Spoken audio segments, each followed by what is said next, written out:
Welcome everybody to today's 1 million by 1 million public roundtable.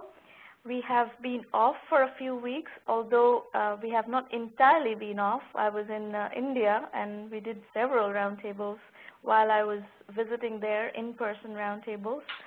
I've actually met tons of people over the course of the last few weeks, in person actually, for a change. And I think many of you who are pitching today had wanted a slot to pitch during one of those in-person roundtables last week, and we were sold out. So we are going to do our best to have everybody have a slot over the course of this month. So without further ado, I want to actually jump into the presentations. Now, you do know that this recording is going to be available after the session. And if you are live tweeting the show, please use the hashtag 1M1M. Our Twitter IDs are @1M1M and @Sramana. You're welcome to follow that or retweet, whatever. You're going to see some live tweeting happening through those accounts as well. The first presenter today is Go Easy Satish. If you could unmute your line and come tell us what Go Easy is doing, that would be great. And audience, make sure your setup in the public chat is set to send to all participants. That way you will be able to converse with everybody in the public chat. And please feel free to introduce yourselves, tell us where you're joining from, as well as discuss the presentations that you are hearing. All right, Satish, off you go. Yes, Sramana. I'm Satish, founder of Go Easy Mobile PC Guy. Actually, Go Easy is a product. It's like offline mobile yellow pages. We can also call Go Easy as an offline mobile yellow pages or offline mobile directories. It's a port of the mobile application, so people can easily search their local business needs or local addresses in their mobile. So user also search these details without any GPRS or calls or any SMS connectivity. And also, people also can get the details about their local bus numbers or the routes in which the buses are passing. So this is a short intro about Go Easy. Actually, why we go for this product is because regularly a person who is new to a city or old to a city is always searching some information, whatever he needs. Like if he wants a plumber, he will search, or if he wants a call taxi, with a number, or if he's having, he can directly call it. Like that, there are a lot of scenarios people are always need of local search. Like emergency contact. I have a question for you. The list that you are going to be using, the data in the Yellow Pages application, where is that coming from? We are actually collecting the data regularly nowadays. We send some people in the field, and we are collecting those data, and we are back-end. And then only we are adding this data in the app. Okay, so this is not the classic Yellow Pages model where small businesses actually register on the Yellow Page by paying a fee to be listed. It's not like that. We are charging some little bit amount, but not big. But we are trying to get all the complete data, maximum number of data in a local area. We are putting it in app. And actually, Yellow Pages is a concept where we can get only the address and the telephone number. We won't get the data like the working hours of the company or the facilities like home delivery or online mail, something, those facilities we are not adding the Yellow Pages. But here in this app, we are going to add those data also. But it's still just to be very clear about the business model, this is not a business model that is dependent on the small businesses paying for listing. It is a business model that consumers are paying subscription fees to subscribe to this Yellow Page. Is that correct? It's not like that. We are not the concept like the actual concept is not like Yellow Pages. We are going to add many data like plumbers. They won't plumbers or a small electrician or a puncher shop. They won't give some subscription money. Most of the time they won't give it. So we are going to add this data for the public use. You didn't understand what I said. So those people, like the plumbers and the electricians, they are not going to be listing themselves by paying fees, listing fees. But the way you make money of this business is by having consumers, the cell phone users who are using your mobile Yellow Pages app, they are going to be paying a subscription fee to subscribe to your Yellow Pages app, right? Yeah, they are going to pay 20 rupees per year. 20 rupees per year, okay. For right. 20 or maximum, we are going to charge 50 rupees per year. Okay. All right. And the subscription cost for the business people are maximum we are planning for 600 rupees. Okay. The other thing is that they are not going to use any internet connections or any GPRS connection or SMS or calls. Everything is data. Most of the data are dumped in the mobile itself. So the charges for the public people is very less because they are spending 20 rupees and they are having it for 1 year, like 1 year full gift. And how is there enough in the low end feature phones? Is there enough? Can you dump the whole thing on a low end feature phone? Is there enough memory? No, sir. No. So what we planned is that we are going to put some 5 locations as single lab. Sorry?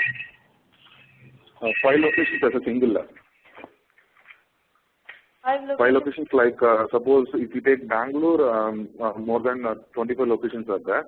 So what we did is that we take Rajajnagar or Majestic or like the nearby some 5 locations. Those 5 locations we dump it as a single application, and we are giving to the people.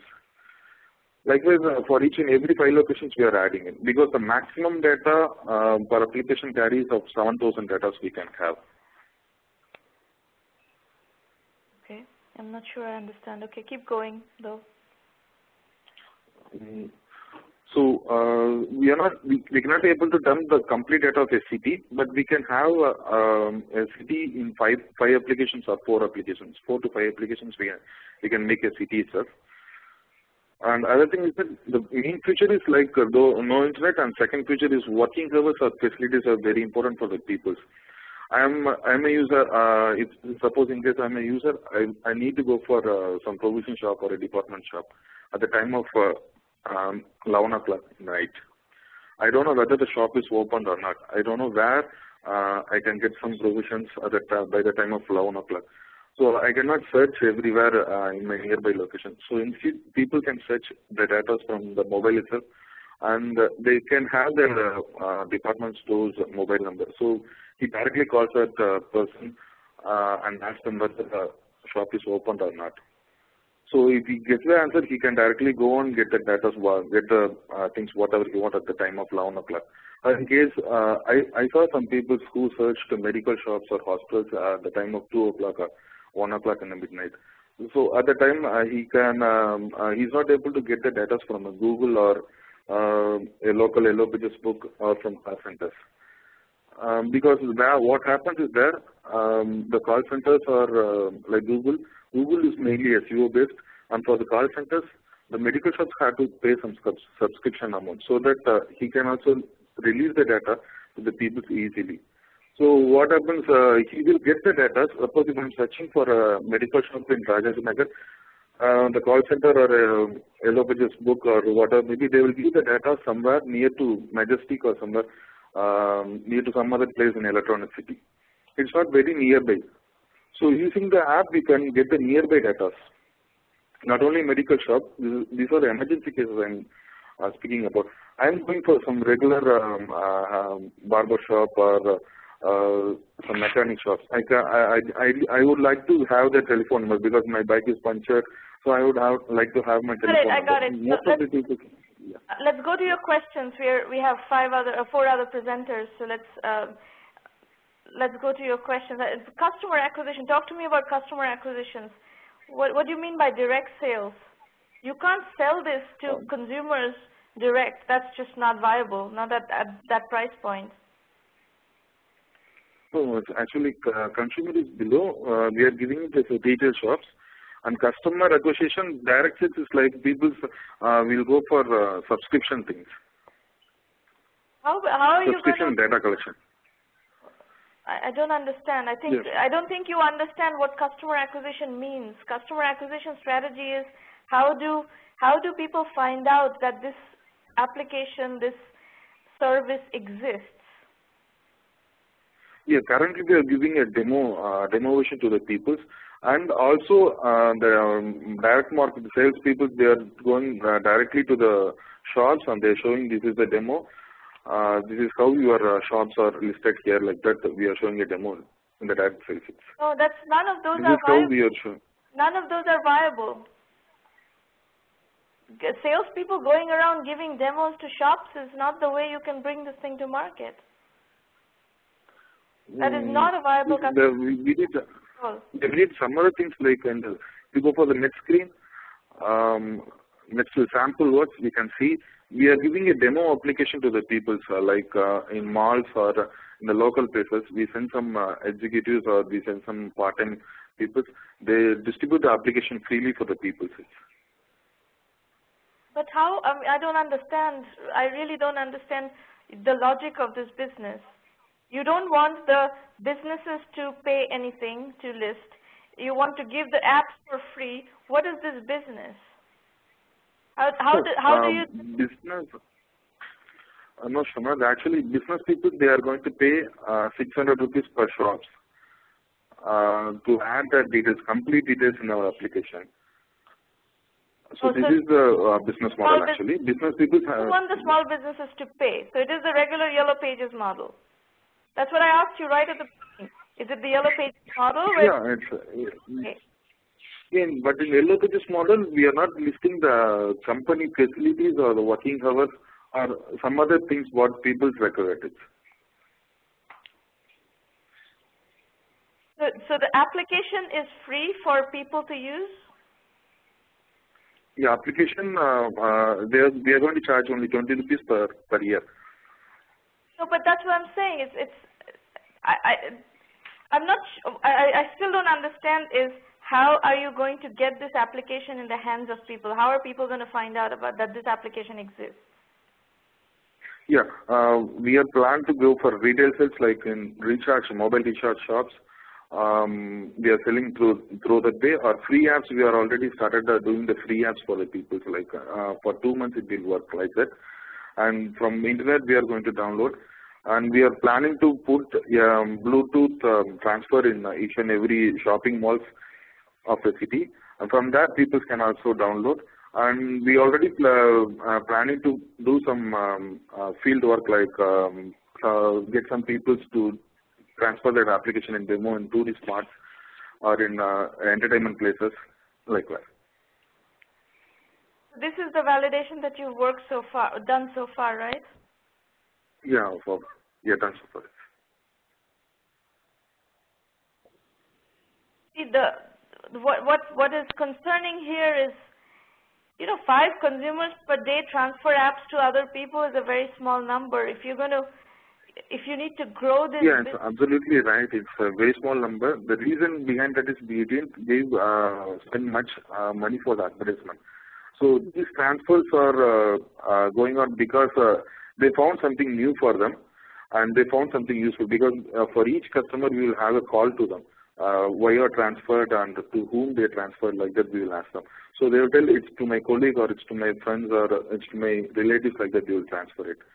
By the time of using, we had some extra features in the app, like for restaurants, we are giving valuable points like reviews for them. So we are seeing some reviews are collecting each and every week, something on Saturdays and Sundays we are getting 2 to 3 reviews from the customer point of view. So this is how we are finding some people are using the application in the market. See, you say here that one of your needs is mentoring in sales and marketing. Yes, your sales and marketing is completely all over the place. Think about it. You have 165 customers in 30 days in Kodaikanal and Ooty. You have 350 retailers in Chennai and Bangalore. You need to focus on specific geographies and get everything in that same geography.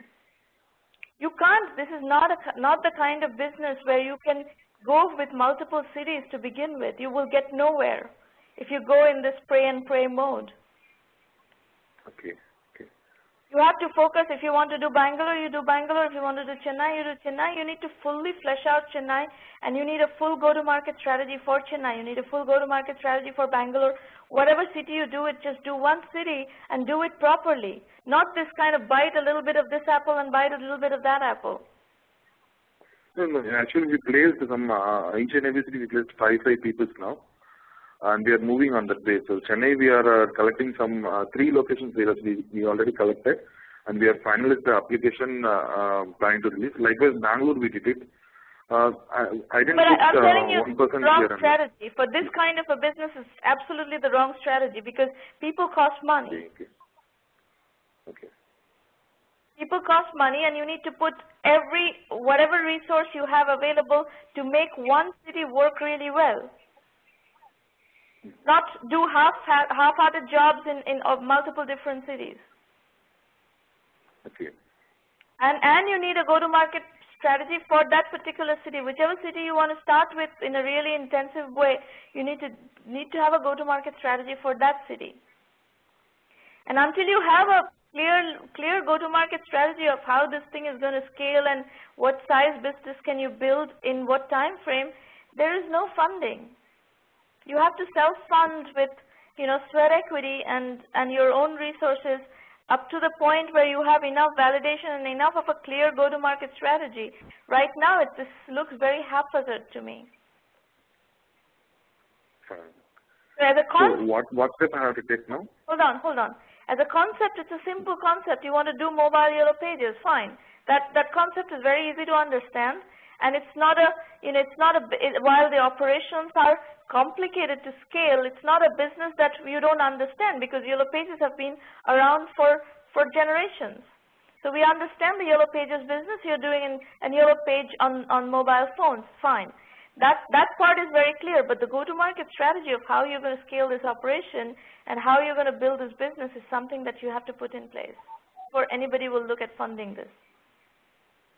Fine. Okay? All right. Okay. So stand by. We'll talk about all this mentoring and stuff at the end of the entrepreneur presentations. We have still 4 more entrepreneur presentations, and then we'll talk about the mentoring resources. Okay. Al. Yeah, Shamna, hi, this is Vishal. Go ahead. Hello. Yeah, so we are like 20-month-old startup, and we have reasonably established in the market. We'll come to the part where what kind of activity we do. Hello. Yeah. Yeah. So I, along with my partner Vibhav, who is a Columbia alumni, I'm alumni of IIT Bombay, and we started with a business idea in clean tech space. So can you go to the next slide where we can briefly explain the idea what we do? Yeah, so basically the value proposition what we bring to the client is recently India has launched a mechanism called Renewable Purchase Standard. So basically it brings legal mandate on all the electricity consumer to buy either green power or green credits, which is called renewable energy certificate. So whenever an electricity is produced from renewable power like wind or small hydro or solar or biomass, they can decouple the electricity from the green attributes of it, and green attributes can be sold separately in the market. So what we do in this is we help companies to buy and sell RECs and promote green energy. The client segmentation, if you see renewable energy space, India is 4th largest renewable energy, 4th largest in terms of total renewable energy capacity installed in the world. And on the obligated entity side, all the cement companies, steel and aluminum, pulp and paper, textile, all these companies are like, they are having their own power plants or they are buying power from some other parties. So they are like defined as obligated entities. And distribution companies, of course, are like one of the large scale obligated entities in this space. So these are the typical client, we are dealing with. Now, next slide, we will show what kind of development we have. Get something clarified, just so everybody is on the same page with you. So you're saying that India generates a fair amount of renewable energy, wind, biomass, solar, small hydro, and these cement, steel, and aluminum, pulp and paper, textile, these companies are buyers of carbon credits. Is that what you're saying? Yeah, this green credits. This is like a domestic version of carbon credit, Okay. but I mean similar to carbon credit, but it's a separate Guys, market. these are the buyers of the green credits. These are the buyers of these credits, and distribution companies are of course buyers of these credits.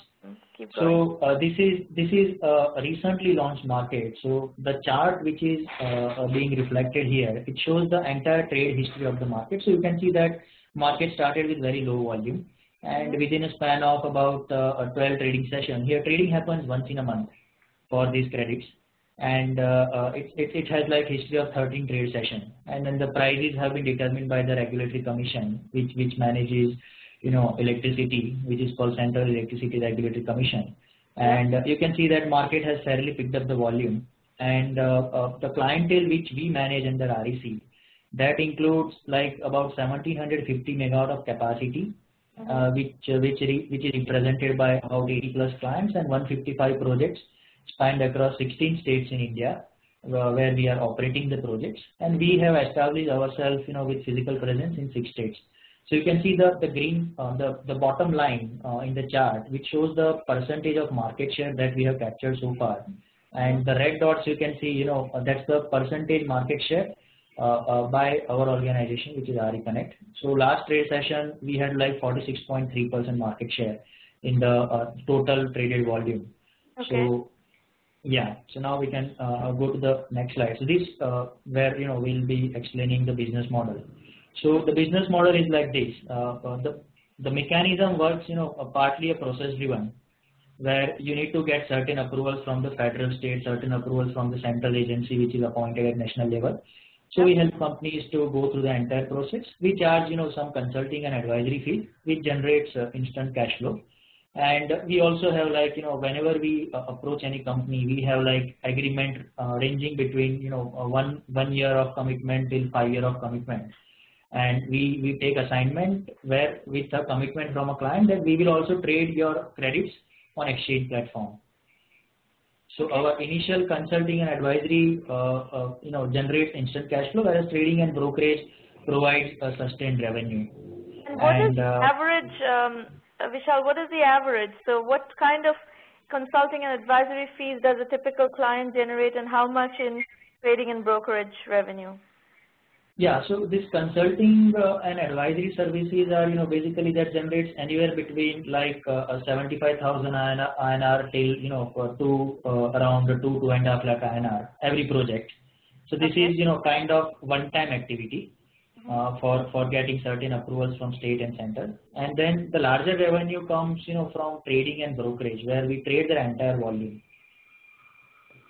And what is that a commission? What's the structure of that revenue? Yeah, so structure is basically like each credit you sell in the market, other than solar, like this wind and small hydro and biomass, you get like 3,000 rupees per certificate. So there we have commission ranging, in percentage, where percentage of revenue what client get, we take commission anywhere between 0.5% to 2%. 2.5%, depending upon the project size, location, and nature of relationship with the client. Okay. Yeah, so that generates a substantial revenue as far as the trading is concerned.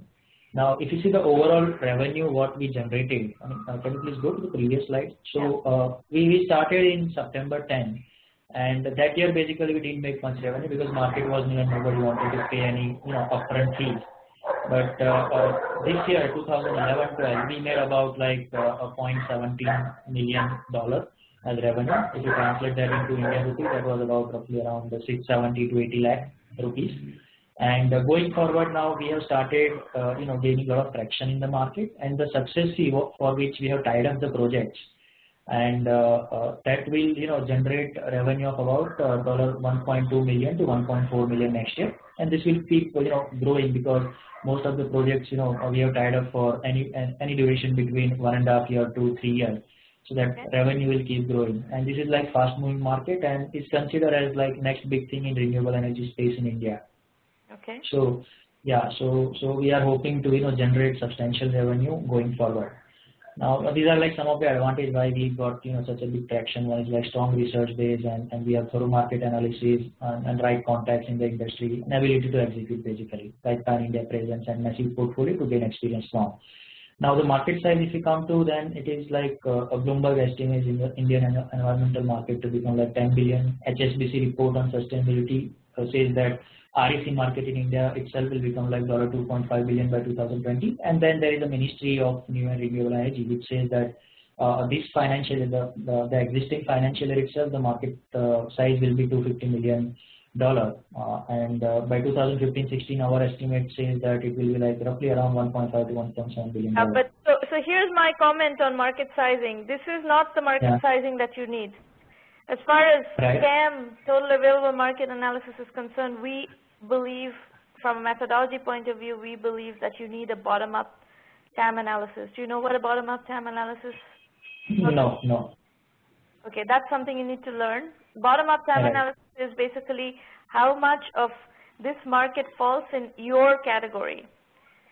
So whatever it is. This market, like HSBC report, it talks only about the REC market, not the entire environmental market. So here the market what we are referring to, that is only the traded value of REC certificate.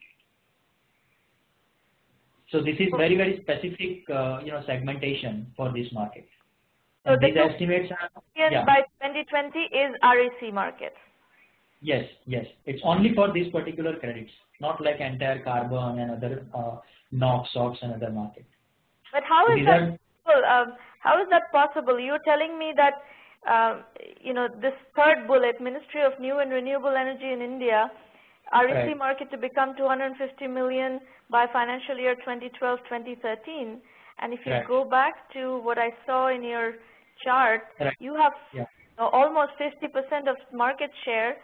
And if you look at your projections are not 50% of 250 million. How does that add up?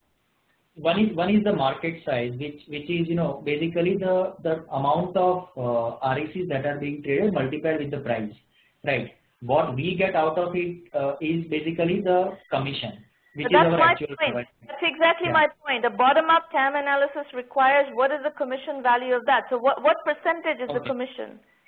Yeah, so percentage varies like between anywhere. Our average realization so far has been like about 0.7% for the value trade.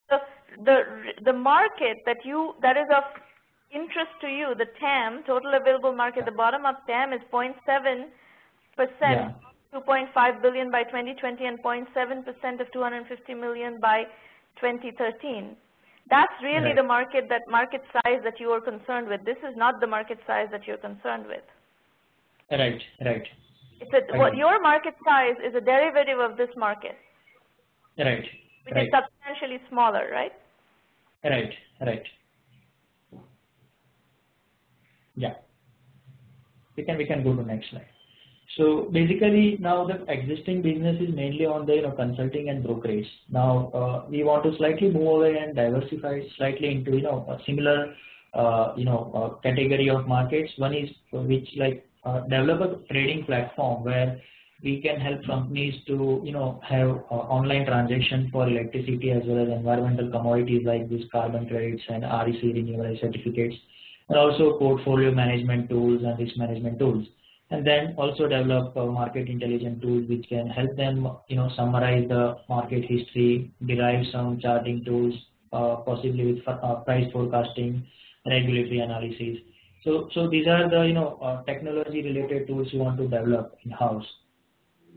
In another next 2 to 3 year time, and we need your input on basically sustaining the scale right now, because it's purely a brokerage driven model, right? Even though the market is pretty fast, we are relatively a small team, a small startup in India with team size of about 14-16 people, and now we feel that now we have started facing the scalability problem, because with so many projects coming up, it's logistically intensive in terms of coordinating with various agencies. So we may have to adopt some technology to manage large portfolio where we can go for certain level of standardization, some online tools to manage the project management tools and all.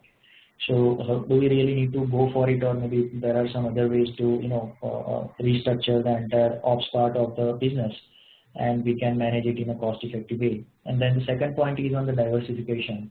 So according to you, I mean, is it necessary to diversify, or because or you stick with the same market which is growing pretty fast, and keep having the same momentum as well as the market share, let it grow, and then try to diversify? That was the other point where I would defer diversification right now. If you're telling me that you're already having difficulty with sustaining the scale with your core business, there's no need to diversify. Difficult in the sense it is more of like streamlining the entire process, having right monitoring. Streamlining and diversification are two different things, right?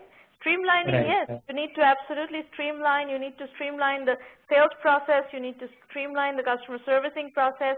You need to create tools, toolkits and toolboxes that you can reuse for multiple clients. Right. Ideally, those need to be technology-based tools so that you can service those clients more effectively. Those things need to put together. But in terms of opening up new lines of business, I wouldn't worry about that right now, because you really need to get, it seems like your business is growing just fine and you're maintaining, 50%, close to 50% market share in a growing market, in a growing niche market, which is very domain knowledge intensive, and you have the domain knowledge. So all that is good news in favor. Right. Okay. And then the third point was like, as far as fundraising is concerned, the market size of this business is not large enough to raise any kind of venture capital. We don't need like $1 million USD to go for developing those kind of tools and all. But there are some companies who are willing to invest into this. Of course, small scale investment like 1 crore INR or 2 crore INR. Right, where but the option with us is if we can wait for one more year, because next year it's going to be really good in terms of the amount of money we will generate from market. Yeah, our philosophy is don't take money unless you need the money. Unless you need the money. Okay. Especially when you found the rhythm of the business, right? This is not a business that is going to be a humongous business in the sense it's not going to be a $1 billion business. At least the market sizing that you just shared with me, this is not a $1 billion size opportunity. However, it's a very nice niche business, and you've got the rhythm of the business. This is not the kind of business that you want to dilute yourself by bringing in lots of external investors. This is the kind of business that you want to build with your internal resources. You've already gotten yourself into a position that you're generating good cash flow. Just grow organically. Okay. Right. Where I would put in the maximum energy right now is to put the pieces in place to sustain the scale and build the business, the elements of the business that need to be put in place so that you can maintain that scaling. Right. Okay. Good. You've done a very nice job of putting this together. Good job. Right. Yeah. Thank you very much, Sramana. You're welcome. All right, Buttercups. Hi, Arpita here. Hi, Arpita. Tell us. Hi. Buttercups, a little bit about me. I was based out of Hyderabad. We had an offline store which was started in 2009. We launched the store. The company was started in 2008. We ran the store till March 2011, but because I was moving to Bangalore, we shut down the store in Hyderabad. Now, the idea of the store was that in India we have a dearth of sizes that you get. Across the world we have about 80 to 100 sizes. In India you get about 20 to 25 sizes. So there is a large dearth of what kind of fits that Indian women get in India, and that's how the concept was started out. And because we were testing the model, we were importing from labels across the world, that is Chantel and Passionetta from France, exclusively for the 2 years that we did that. And purely because, one, they had perfect sizes, as in they catered to all sizes, and two is that they were they were willing to come to us, give us an opportunity to retail them at small scale. So that's how the concept was started. We did well in terms of, we did revenues of about 40 lakhs, 50 lakhs per year kind of revenues, but clearly not enough because we were in the luxury segment. And this gave us, because the price points that so there's a 30% import duty on imported lingerie, and adding all of that, keeping in mind that Chantel is a very high-end brand, the price points were about 5,000 rupees Indian per piece, which was, you know, Indian women are used to buying 500. So that was taking them, you know, it was a move they were not willing to do. Okay. So what we did is that, I kept rethinking the model and sort of figuring out in my head how I can kind of, you know, work out. So the gaps that I saw in the market were, you know, one is that women are not even aware that they wear wrong sizes or wrong fits. The second thing is that for lack of better sizes, better fits, they wear whatever is available. Okay, we don't get styles, we don't get a product range in terms of, you know, women in India have no idea that there's a demi cup, there's a half cup, there's, you know, there's seamless underwear for, you know, pants and things like that, shapewear. They're very, very, you know, naive in terms of lingerie education. Purchasing of lingerie is a huge problem with Indian women. One is that our culture is very, very shy. Second is that the places where they can shop are like big, you know, multi-retail outlets like a Shoppers Stop or a Lifestyle, where there is a section, but that section is open to all. So they're very shy about picking up what they like. So supposing someone likes a red piece, he's not going to pick it up because he's wondering which salesman is watching her, right? So this was the other thing. The other thing is that in India, if you look at the sites that are selling right now, except for a Zivame, everyone else is selling as, you know, sexy and look pretty in the bedroom kind of thing, more than I'm going to give you comfort, you know, because so sexy is used like half an hour, but while comfort is used 8 to 10 hours a day. That's something no one is targeting right now. When you go to buy, you ask the lady who's selling to you or the guy who's selling to you, you know, size, and they'll be as clueless as you are. They have no idea about what they're selling to you, right? Also the fact that all the brands that are available in India right now are inconsistent in terms of if I buy a 34B today from a Lovable and I buy a 34B from a Lovable 6 months later, they won't fit me the same. They fit differently. Purely because the manufacturing process is such that it cannot be consistent. So these were the gaps that we saw, and we were wondering how to, you know, sort of fit in that gap without being 5,000 rupees, you know. So what we wanted to do is, sorry. Go ahead. You were saying? Yeah. Go ahead. So what we thought is that, you know, retail, one store is not scalable model. So let's take it online, because the target audience that we saw in the 2.5 years that we were around, and we touched about 1,000, 1,500 women across India, because I used to do these small, you know, exhibitions in Bombay, Delhi, Bangalore, and Hyderabad. So we had a store. So where we touched about 1,000 women, the idea was that the people who would buy were women who were smart, intelligent, who thought for themselves, you know, well-educated women who were earning for themselves. All these women are available online for us, you know, because there are about 10 million women who log into the internet every day in India. So even if I give that, you know, take off half of that segment, I still have 5 million women I can target every day online. So what percentage of that is in that luxury segment? So the idea that came about is that we will no more, while we will import Chantel Fascinator range, we will actually launch our own brand, which costs us much, much less, which comes into the bracket of 1,500 rupees per piece to 3,000 rupees per piece. And do you have the manufacturing capability, the design and manufacturing? So we don't manufacture. We don't manufacture. These are manufacturers based out of Thailand and Russia who manufacture for Chantel by itself and for a company called Prima Donna, Van de Velde. Where are they based? They're based out of Thailand and Russia. So Thailand and Russia, do you have to pay import duty on wholesale or not? Yes.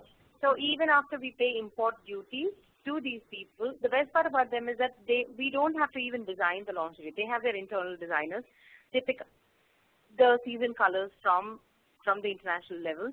They show us a palette and say that these are the colors and these are the styles. You pick and choose which pieces you want and what style.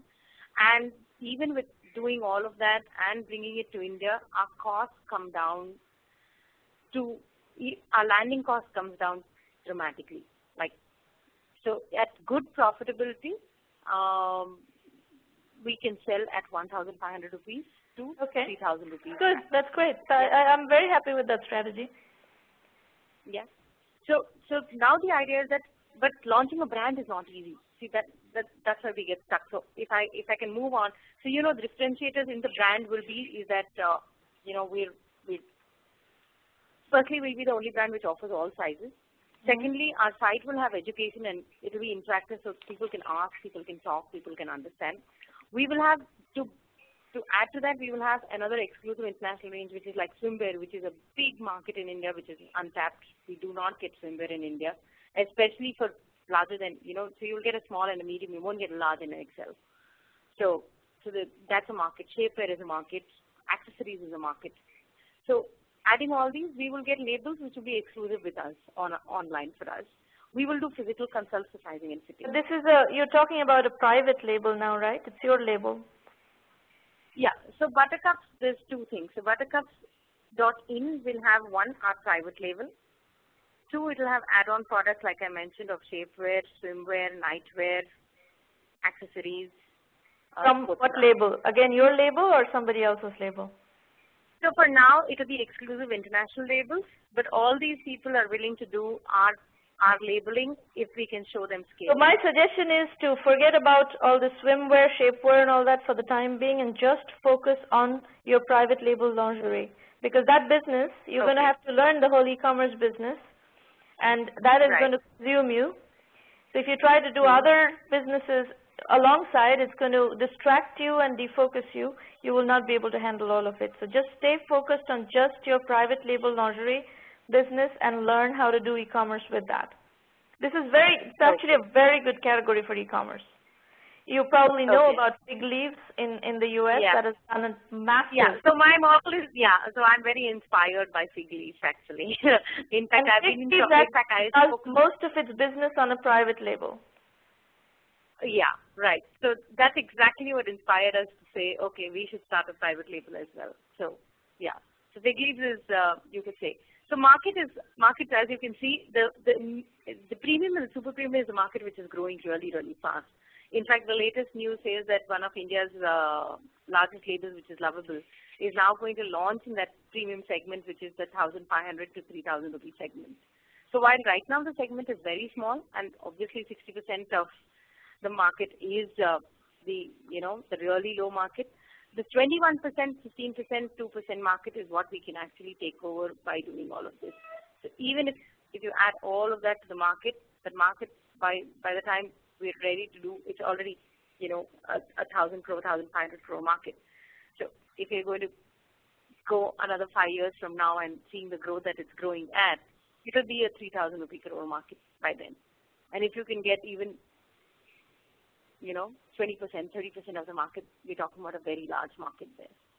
Yeah. No, I think this is actually, I'm surprised that there's not more of, not more activity in this segment, because this is a very, very obvious segment for India.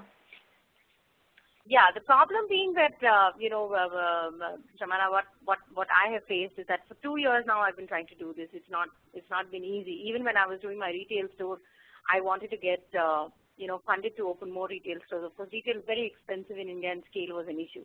But problem is that, now that we know where we want to be and what we want to do, it's men we pitch to, and they really do not get the concept of fits and sizes, no matter how much it's told. So, but for what? What reason? You have to build a business, you have to launch a business, you have to start building the business. Whose buy-in do you need here? No. So what we were looking at is to launch our brand, we need money. We don't have that kind of money. There is no because marketing is going to. Arpita, there is no financing available for concepts. So if you think that you're going to fund this on a concept from institutional venture funds, that is just not going to happen. Angels, institutional funds, they don't fund concepts. No. So we are starting our online site any which ways. But the point being that in 6 months' time, I will need large money. In 6 months' time, I will need to. That will depend on what you achieve in 6 months. Whether you can raise money in 6 months or not will depend on what you achieve in 6 months. And there are very specific things that you need to do in an e-commerce business. We work a lot with e-commerce businesses. E-commerce is actually a very, very systematic category. There are some very specific things that you need to do to build an e-commerce business, and we are very conversant with exactly what those are. And you need to get, get on that path and start executing on that path and start validating, start proving your points, start proving your ability to execute, and build towards funding. But you have to, you have to self-fund the, bootstrap the early part of the business. There's no option. That's fine. That's happening. That's already in process. So we should be able to launch in a couple of months. Now, two things that always come up whenever we are talking about things is, one is that there is no proven online brand in India as of now, and that is something we keep getting asked, is that can you build a brand online in India? I don't think that is a problem at all. Okay. And the second thing is that second thing is that should offline be in complementary? Should we have an offline? Right now, you can't afford both online and offline. The beauty of online is that it's much more scalable very quickly. Right now, I wouldn't worry about a complementary offline brand. Over time, as you start building this, and once you get to the point where you can attract financing and so forth, yes, I think in India, actually this hybrid model of online and offline is the best way to build brands. And for your business, this particular business actually lends itself very well to a combination of online and offline. So long term, you will be building a hybrid business of e-commerce as well as online, as well as offline brick and mortar stores, but not now. Right. Okay, fine. That's all right. So you have something very we're getting started. Scoped out here, going, and wherever you need help, you're very welcome to reach out. I will be talking about the resources that we can provide to support you later on in the show. But for now, I need to move to Srini. Please, thanks. Srini, if you could unmute your line and tell us what MobiSir is. Hey, Sramana, this is Srini. MobiSir is a mobile learning startup. I'm calling from Bangalore. Okay. Are you able to hear me? Yep. Yeah. So I have been volunteering with I'm a software professional, also been volunteering at community level with a couple of places. It has been a lot of learning. In the education space, I have been doing volunteering. I found in the education space the reach of technology or reach of content. Though technology is today very advanced, it has not reached the people, the poor people, and the people who the have and have-nots is still there. So typically we saw a couple of problems, and only because we saw the problems, we went ahead and started MobiSir, which was trying to take learning on the mobile. And the problems what we saw was these were the problems we saw the students and the teachers were facing in this ecosystem. One of the interesting thing was the PC which we thought was very effective and which we all used to work was not really reaching people, and it was not only 10% of India had access to PC, and effectively accessing learning and other things was something Greek and Latin to most of them. So, and we found a couple of these problems, and we thought at last, to put this way, we found in the rural and urban areas that there were limited access. Second, we also found that there was limited access to PC and internet. Third, the students in the rural area wanted to benchmark with others, and they didn't have any way to benchmark. The course was really very costly, which he couldn't afford, and he didn't have the money, but he still wanted to benchmark. He wanted to grow like anyone else. The people were spending time on travel. The teachers were spending time on things other than teaching students. And with the IT industry booming, the supply of good teachers was reducing, and the demand for education was, the importance of education to get jobs was keep on increasing. So when we went ahead and talked to a couple of educators as part of our volunteering program, and this is what we figured out, that the adoption of e-learning was stopped in the cities. There was no standard approach to develop new technologies, though everyone had mobiles. There was no way to reach them, reach or anyone giving that type of facility for India. And effectively, the e-learning adoption was more driven by the decision maker, the correspondent, or the college principal, I should understand India. So it was driven by them and not by the actual needs of the teacher or student. The teachers were not, involved in the whole process, so they were not getting along with the process, and they didn't know, how it is going to help them and how it is going to help the students. Can you go to the next slide? So this is where we thought, mobile would be a solution to the problem, where people could. India had a lot of mobiles. I just want to skip mobile had a lot of battery life, and when you go into rural India, there's no battery, there's no power, and the mobile was giving a lot of things. They also had solar charging already available for mobiles, which they could use, and with the introduction of Akash tablet. So we thought we could enable anytime, anywhere capability that a Google search can also be used not only by Srini sitting in an apartment of Bangalore, but also can be, someone who is sitting in a village home and who could, for whom access to knowledge or access to information is more important. At this point, what we said is we are going to focus on the student, and we would enable access to the quality learning. So we went ahead and we thought assessments was something every Indians write, and they have to write that either get through colleges or get through competitive positions. So we said we would offer it as an offline learning, because people didn't have internet networks and other things. We said we'll offer it as an offline learning, but at the same time people could connect on the internet at the end of the exam to benchmark themselves with other students. So the second thing is we also. Can you go to the previous slide? Hello? Yeah. Am I still there? Yeah, you're very much there. Keep going. I'm looking for you to get to the heart of this business. You're giving a lot of very big, overview stuff about the Indian, non-connected consumer and the less privileged consumer, but it's a little bit to 30,000 feet. I want to see what business you're going to be doing, because we don't have time to have 30,000 feet stuff. Sure, Sramana. Next page, Sramana. Typically, this is what we gave a value proposition. So we built a platform which will enable the content for mobile, and which is also going to we built a content production platform so that we started working with educators, and we said we'll provide a content production platform by which we could do an offline distribution of learning content, but we also make sure that piracy cannot be piracy will not happen. This is only on the mobile. We also said that we will build content once, and we would help them, enable them on multiple devices, both on the Android, Java, JTME phones, and also the tablets. So we proposed also, using this, we said we could reach more students, and we are able to see students using it. Two things we didn't do it, which was a question for me, is we didn't build a tool or anything which people could offline, author content. We had online, web-based tools. So this was a question, which I had. Is it really important? But this is what we offered to students. This is a value proposition we offered to the teachers and the educators, saying that this is what we could offer your students. Can you offer all your existing content to the students? Yeah, but the problem with your assumption, you're assuming that every educator, every teacher knows how to do content development, online content development, design and develop online content, which is not the case at all. Very few people know how to build online content. Yeah, we figured out the same. It's in the future slides we ended up with the same.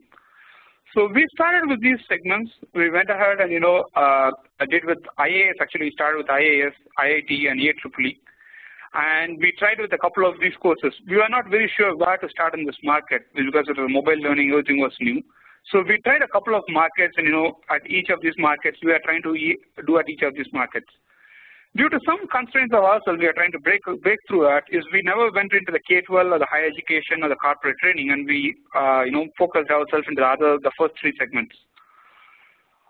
The question here is was it a wrong strategy to start with this segment rather than the corporate training and higher education? Well, I think that's a question.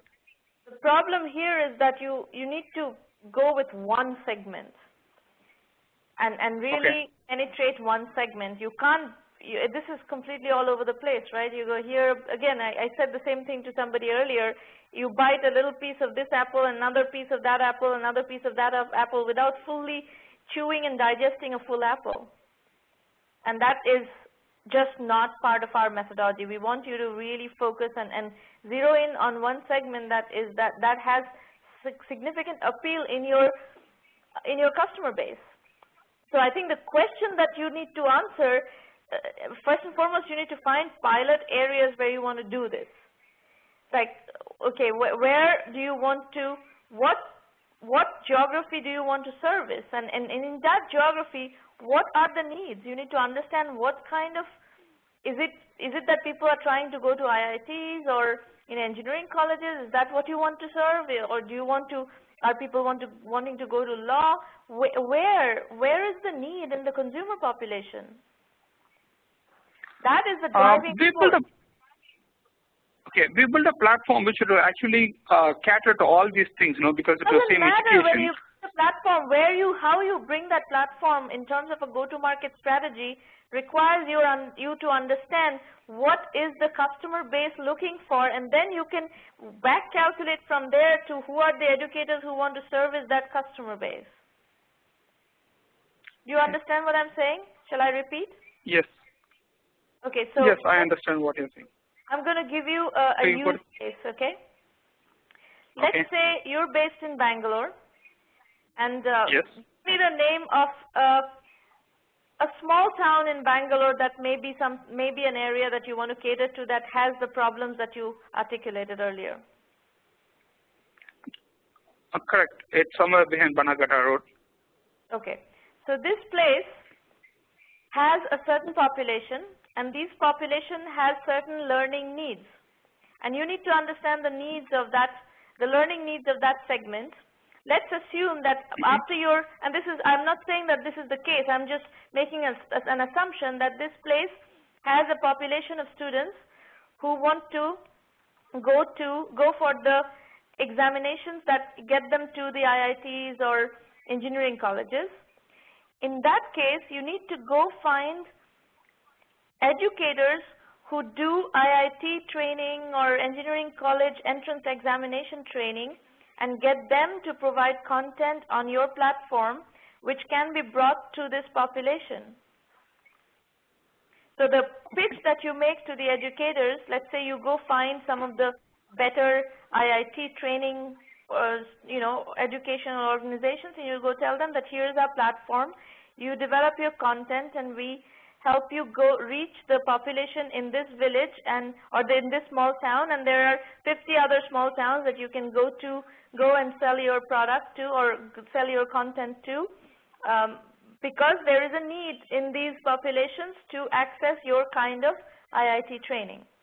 This is a reasonable, well thought through, teed up business, and you can work out the details of who pays for what and how much and how do you bring this to market. If you're very specific and very particular in working out the details of the needs of the consumers and who can cater to those needs, and then you can provide your platform as an enabling service for bringing this to market. But here what I see is you're kind of all over the place and you don't close the loop on any of these. Is that clear? Is it clear? And it's also a little correct, but we didn't select a geography and specific place. We were trying to put everything. We are going to a lot of geographies, but we didn't select a geography, decide what is the need of the people in that place, and then do things. Yeah. So I think what you're going to see though is if you extrapolate further, if you do the thought experiment that I just did with you, if you take that further, you will see actually, my guess is, you will see that what you find in one small town in Bangalore, if you go repeat the same experiment in 15 or 20 small towns around Bangalore, you will find the same dynamics. Okay. So go do that experiment, see what you come back with, and that I think is going to start clarifying what your business strategy is. Sure. Okay? Sure. None of this is relevant yet. Comparative analysis, until you have a clear understanding of what business you're going after, none of this is relevant yet. Okay, can we go to the next page? Yeah. So this is how we went ahead, because we built a platform, we went ahead a content acquisition strategy, we went and worked with actually providers. We offered them, the content providers, that we could reach a lot more people. And that's why, we provided a couple of these things. And one of them is, when we try to work with them, one of the challenges we found is, yes, everyone is happy to actually the same model. But one of the things is people are not ready to, they had their own systems and they were not ready to, provide the content and other things to us initially. But even after that, so we went on a revenue.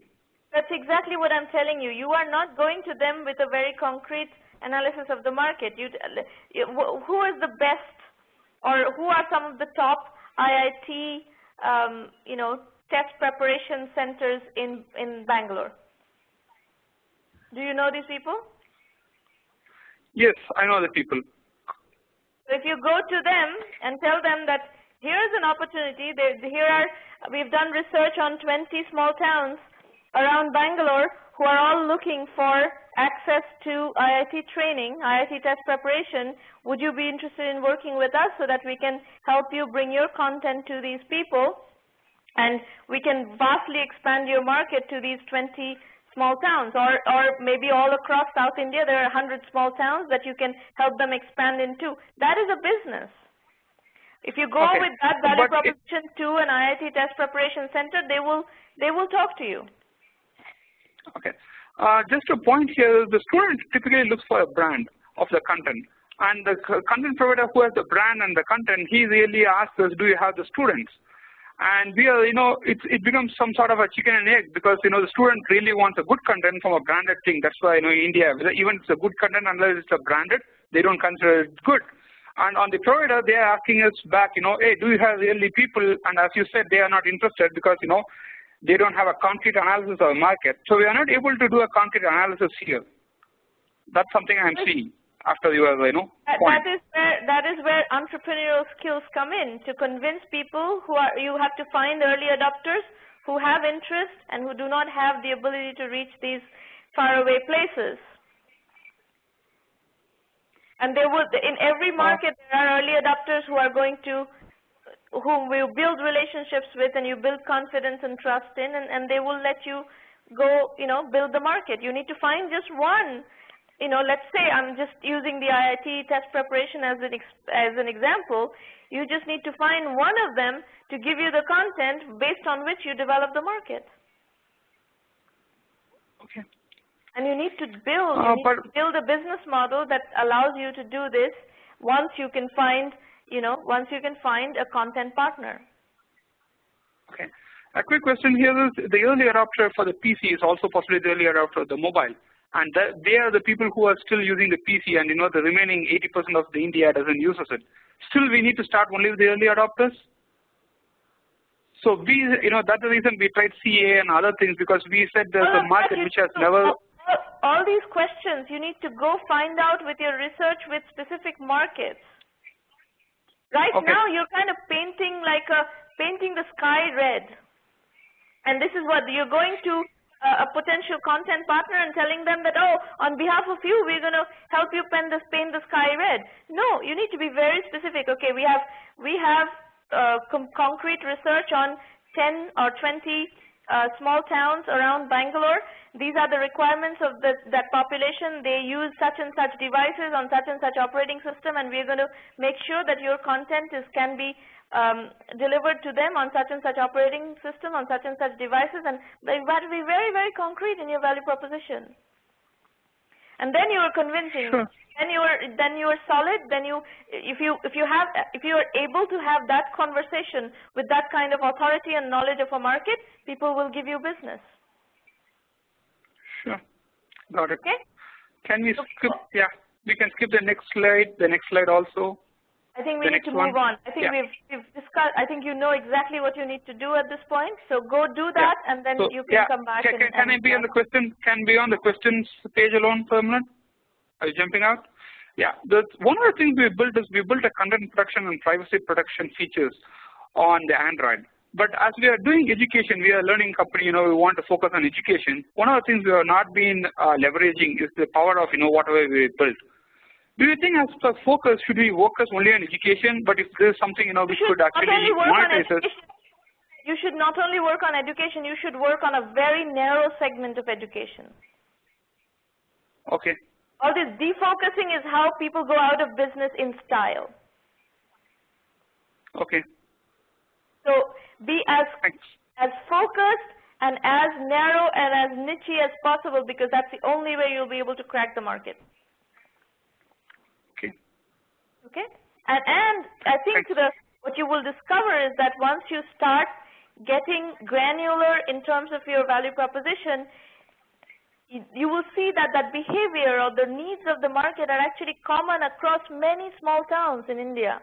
So if you can get this thing to flow in a span of 20 small towns in India, you will see that the behavior is very similar across the next 100 small towns. Sure. All right. Okay. Thank you. Rakesh, you're welcome. Yeah. Rakesh, okay, I'm Rakesh Sood. I am a chartered accountant, 25 years experience. I basically teach in a college here in Bangalore. I am basically talking about something we call an activity generator. Okay, next slide. No, with this one. Now, my value proposition is essentially my customers, anyone who has an activity to delegate and is willing to do a delegated activity.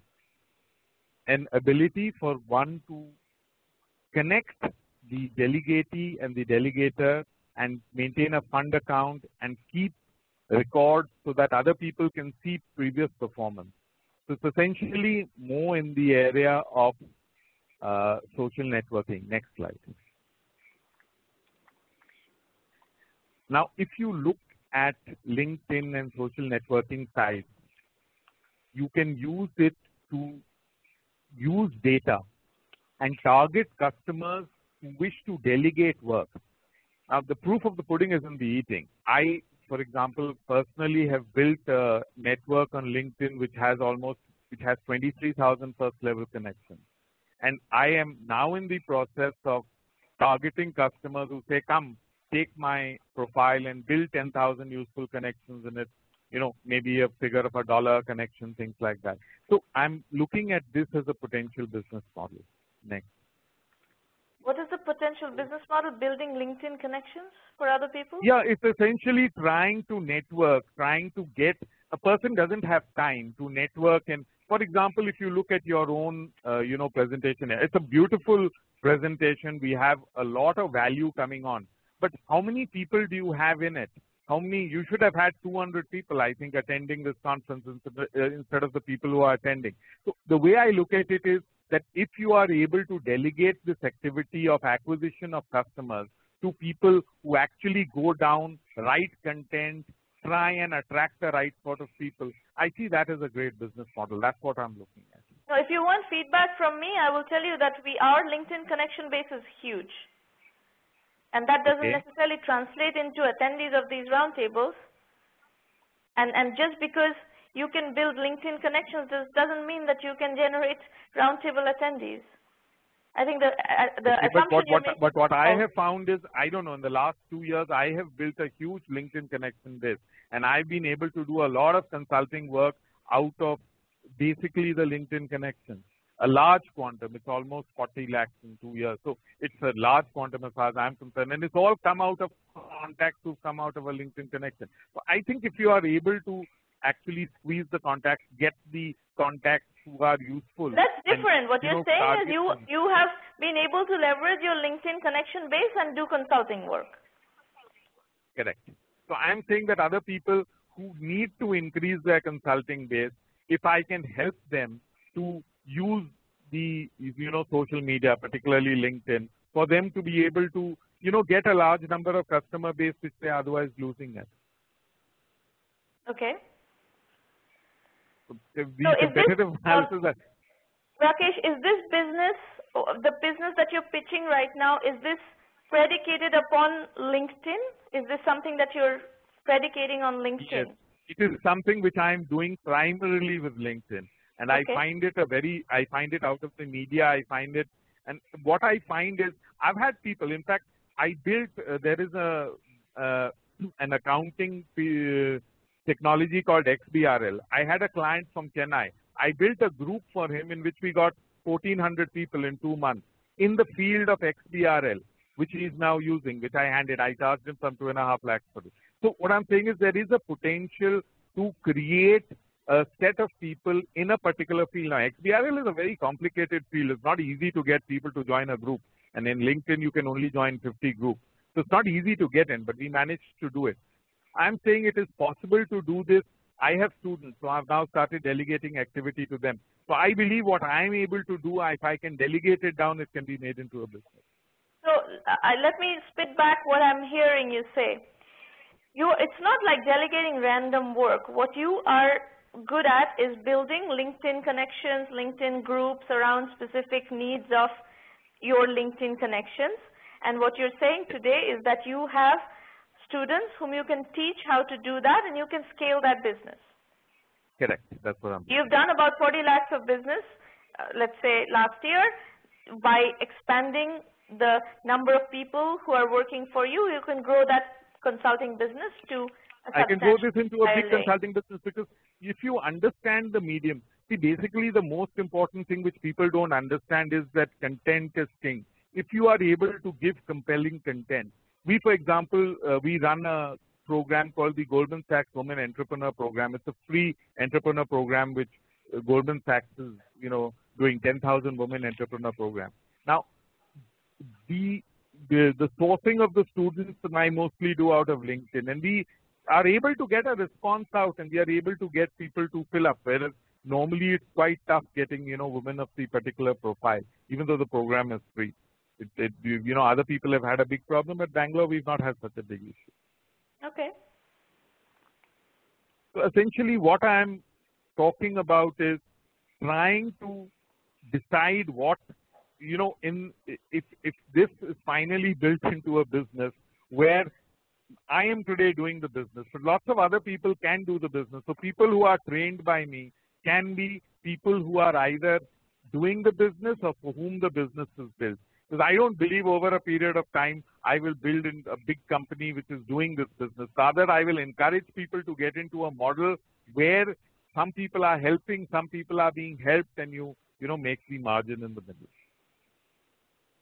But I would like to challenge that point that you made, that you cannot build a large business by offering to do this.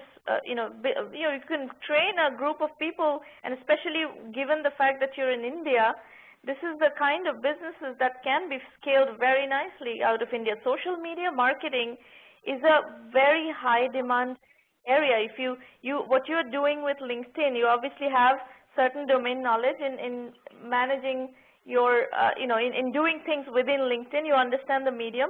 If you look at a company called Wildfire, the case study is on my blog, you may have seen it.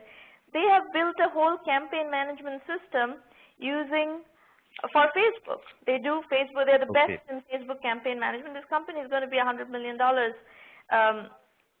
soon.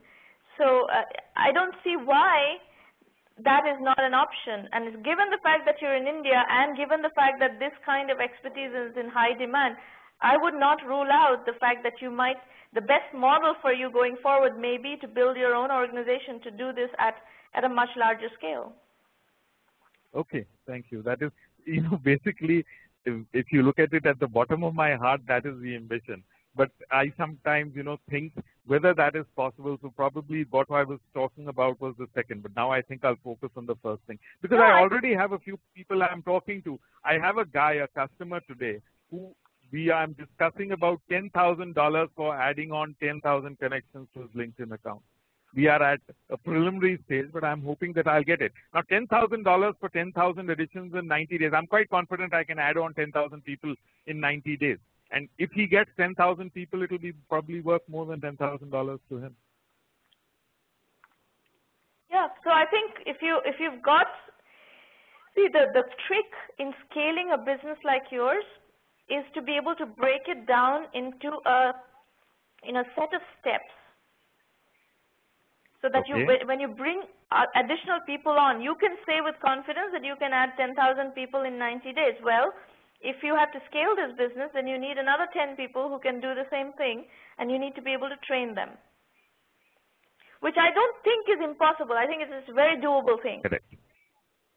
So conceivably, you can train 10 people to do it. It is doable. It is doable because the steps are relatively simple. People to do it. The problem.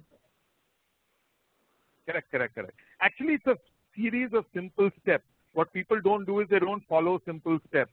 they go and take shortcuts. If you take shortcuts, you'll never have it done. But if you don't take shortcuts and you follow the steps systematically, you can do it quite easily. But when I got this XBRL thing, I didn't even know what XBRL was about. But if you go into that group and you see the amount of content I've generated in it, the content I've, managed to attract people, and we managed to get the, magic figure of 1,300.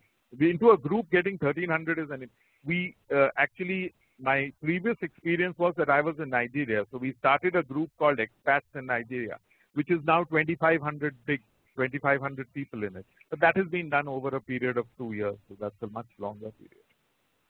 See, here's your question, right? What is the hypothesis? The hypothesis is all this is not that complicated. But one, it requires some specific knowledge of the medium, which is in your case is LinkedIn. And the second thing is it's extremely time consuming. Correct. It is very, very time consuming. In fact, I work 18 hours a day. That's how I manage it. I really work and work and work. That's the only way you can. So it's not possible for you ask me how, we know a lot of these things, that you have to go create a lot of content in different groups to attract people to engage with your stuff. We just don't have the resources to do it. So if you came and told me this is something I'd love to do for you. In fact, it is something I'll come back to you later, but I'd love to do it for you because I would love to use you as a trial, get my students and do it, maybe charging you some nominal fee, but it would probably help you and it would probably help us understand ourselves also better.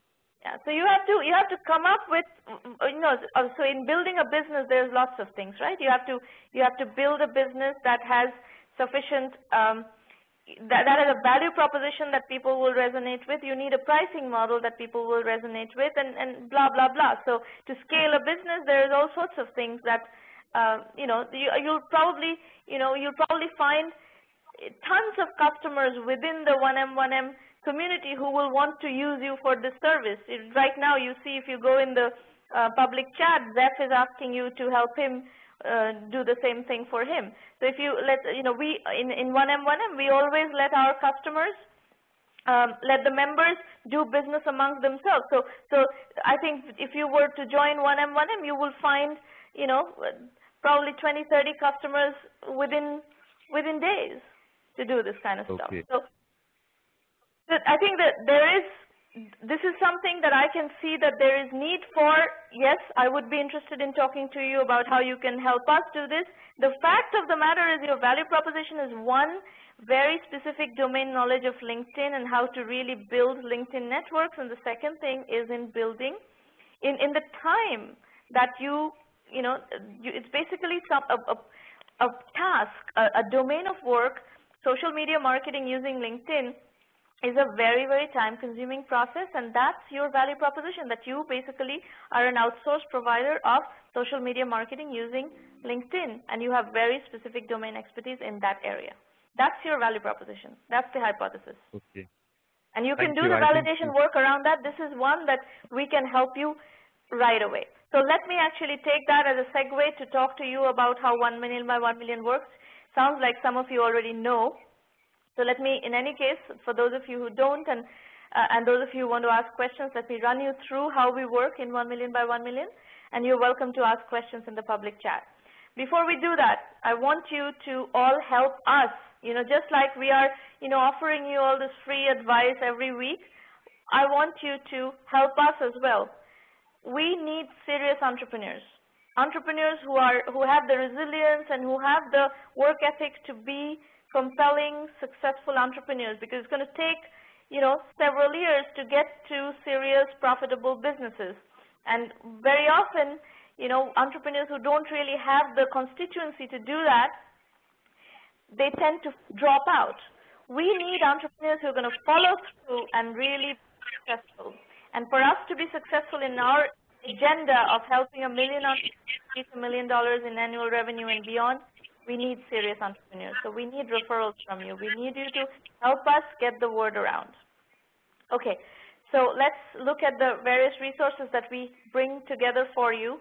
First and foremost, if you go to our blog, There's an immense number of case studies, and as I'm doing these sessions, very often you'll hear me referring to certain case studies, and this is a very common place where you can go, study, and learn from other people's experiences. These case studies, we have over 500 case studies of successful entrepreneurs who have shared their stories, and it's all freely available on the blog.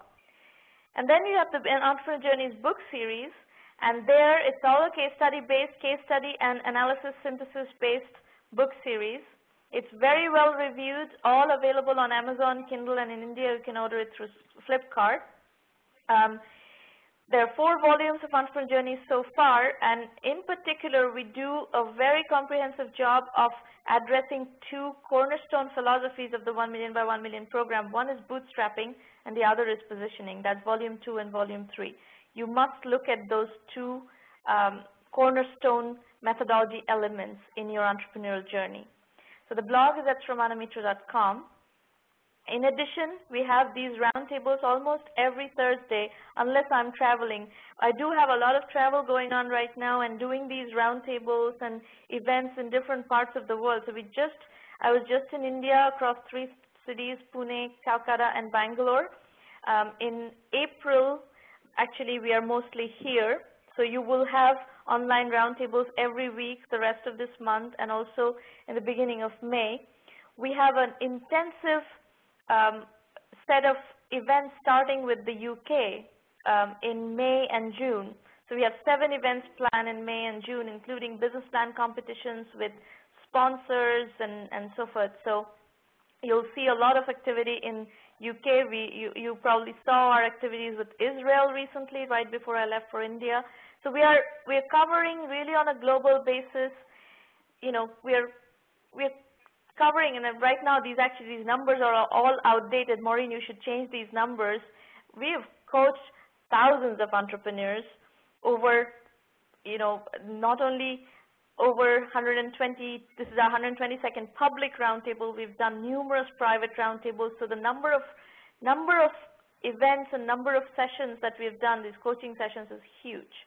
And it's a tried and true forum to get feedback. You please use it and please get the word around.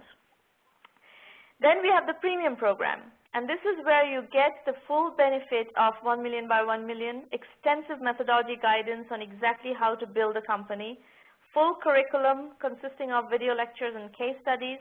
You get business development help where appropriate, customer introductions, channel partner introductions where we have contacts. You get strategy consulting like this in private members-only forums. We call them private roundtables.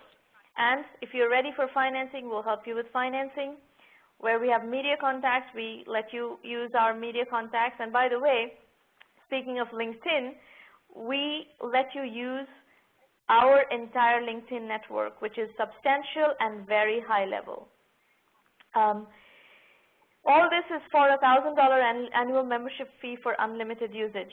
Few more details here. The 1M1M self-assessment. This is a page you can access from the 1M1M site, which is 1m1m.sramanamitra.com.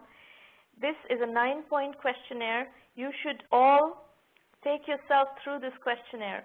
And if you're a premium member, you have also curriculum modules attached to each of them. Like somebody today, I referred to bottom-up TAM analysis. Well, market sizing, the module covers bottom-up TAM analysis in detail, and so on and so forth. If you're talking about financing, if you're thinking about financing, what is viable, what is not viable, what are the nuances of a financing round, all that you can find in the curriculum. On the top right corner, you'll see premium program, FAQ, and there are video messages also over there. You can find all those explaining more about the premium program, what you can expect from the premium program, and answer some of your frequently asked questions. Our methodology is lean, capital-efficient, bootstrap startups. We do not work with capital-intensive businesses. If you have huge capital needs right out of the gate, that is not the kind of businesses we work with. So we do not work with pharma. We do not work with, solar. If you're going to want to, populate the entire population of your country with solar panels, that's not the kind of business that we are good at building. So Here are the curriculum modules. There are two sections in the curriculum. The core curriculum consists of bootstrapping, positioning, market sizing, customer validation, financing, customer acquisition, and team building. 7 modules, and we want you to go through that entire core curriculum to really become sophisticated in your understanding of business building. Then we have electives. We do a tremendous amount of work in Web 3.0 and e-commerce. We work in cloud computing heavily, outsourcing and consulting, you know, the kind of outsourcing business we were just talking about, social media marketing through LinkedIn. We know exactly how you need to build that kind of a business. Mobile and social apps, we're very active in that area. Healthcare, IT, online education, gaming, all these are big trends in our industry where we see a lot of companies and we have a lot of expertise as well. And we don't have expertise in building capital-intensive clean tech businesses or manufacturing businesses or pharma, biotech, these kinds of stuff. Drug discovery is not our sweet spot. So the way we teach the curriculum is in form of case studies and video lectures. Even though the video lectures are delivered by me, you will find case studies where we have actually sat down and talked to hundreds of successful entrepreneurs who have very generously shared their journeys, their lessons from the trenches, their guidance to you in, you know, massive scale. And it's very powerful, very inspiring, and really wonderful. So, so that's pretty much what I have to say to you about the 1M1M program. You're very welcome to ask me questions in the public chat. We have a few minutes, 4 minutes maybe, for Q&A. We also have an affiliate program. If you're interested in partnering with us, you're welcome to do that. Here are all our upcoming roundtables: April 19th, 26th, May 3rd, May 10th, May 17th, and we don't have one on May 17th and 24th, we do not have roundtables. Maureen, I think you have some misinformation here. May 10th is the last roundtable. After that, there are going to be roundtables in London on May 22nd and so forth. So, April 19th, 26th, May 3rd, May 10th are fine, but May 17th and 24th, we do not have roundtables. Okay. So, Q&A.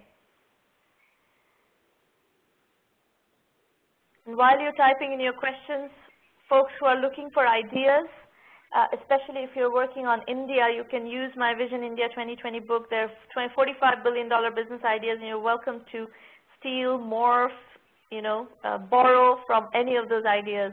I'm not working on them in an implementation mode. I am working on 1M1M. So you're very welcome to work on any of those. We have a module in 1M1M to help you with these ideas. Vision India 2020 is written as business fiction set in 2020, as if we are sitting in 2020 and reflecting back on how these businesses were built. So it's a futuristic retrospective in that sense. So that's pretty much it. Any other thoughts, comments, questions?